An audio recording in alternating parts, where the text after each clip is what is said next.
Hello YouTube, welcome back to Richmond. Have something a bit special for you today, namely this, which is a brand new decoder from DCC Concepts. As you can see, if I just bring it a bit closer to the camera, it is absolutely tiny. It's an 8-pin decoder, but the decoder itself is actually smaller than the 8-pin socket. So this is going into my Bachmann IVET, which is the IVET class 4, which is this one here. And as those of you who know will remember that the Bachmann IVET 4 has next to no space whatsoever inside the boiler for a decoder. You have to take a weight out, you have to mess around getting it to fit. And that's without the mess around of getting the body off and back on. The Bachmann IVET is notoriously difficult to remove the body and then replace it because of all the pipe work and other bits and pieces. So what I'm going to do, I'm going to fit this into the Bachmann IVET 4 and we'll take it out to layout and test it. So just a quick one about this decoder. Like I say, it's a brand new product. At the time of recording this video, it's not even been on sale yet. It's still under test. I've been sent this by DCC Concepts to test and review. So I had mentioned to them that I was struggling to find a decoder that would fit into the IVET 4. They did sell me one of their nano decoders, but unfortunately that's the direct fit nano. But unfortunately that has got too large a footprint for the boiler to go back over the decoder. There's barely enough room for the DCC blanking plug. Richard Brighton at DCC Concepts kindly suggested that I try this for them. So we're going to fit it and see how we get on. I have noticed that a lot of you haven't subscribed to my channel. I would really appreciate it if you do.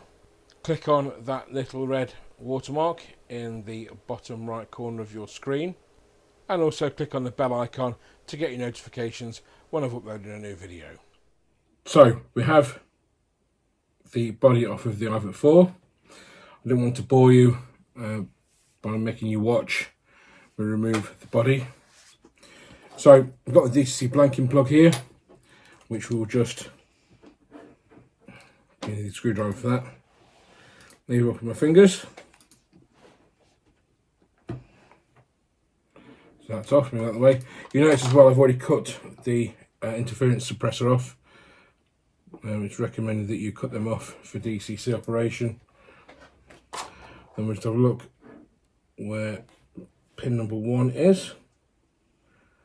I do believe that it's this side.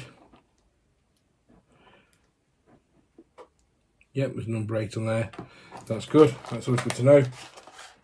So we take this tiny weeny decoder out. There's more wire than decoder. Just hold it up to the camera for you. So that's the actual decoder, and that's the plug. There's pretty much no difference in size there. Although with it being this small, there is no one-step setup, which is a thing that DCC Concepts market with their Zen decoders. So unfortunately this won't have it, but that's okay. So pin number 1 is just there, you see, if you can make that out, there's a number 1 just by that pin. So that is where the orange wire must go.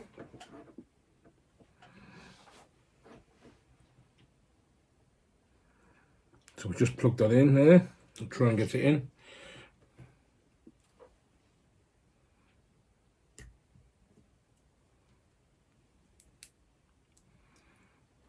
It's quite stubborn.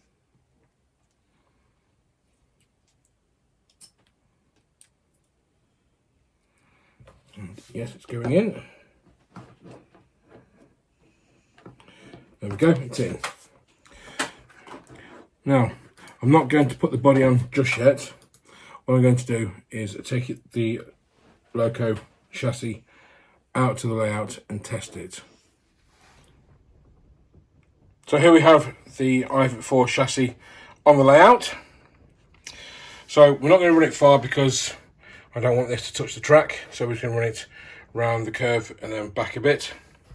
So if we just apply track power to my controller and select address 3, and then we'll flick it into forward. Then we'll apply a tiny bit of power.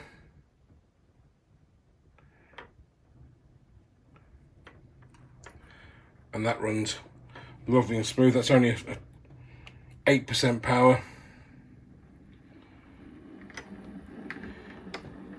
It's close enough to the track. And then pop it into reverse and then back.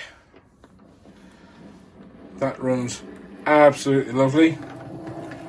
So what we'll do is we'll leave it at that. I'll just take it off the track there and put it there.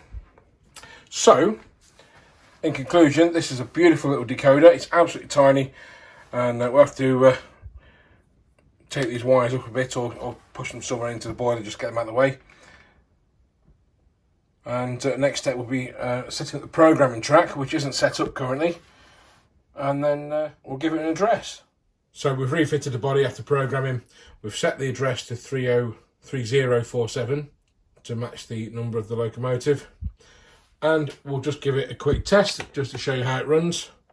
So we'll set it off forwards and nice, it's about 19-20%. If we slow it down a little bit, show you how nice and smooth that is at low speed.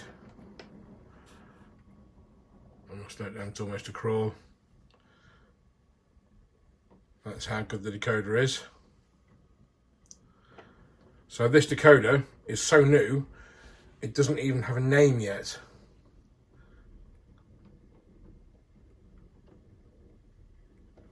So by the time it's on release, it's released and it's on sale, which it will be by the time this video is released, it will have a part number and a name.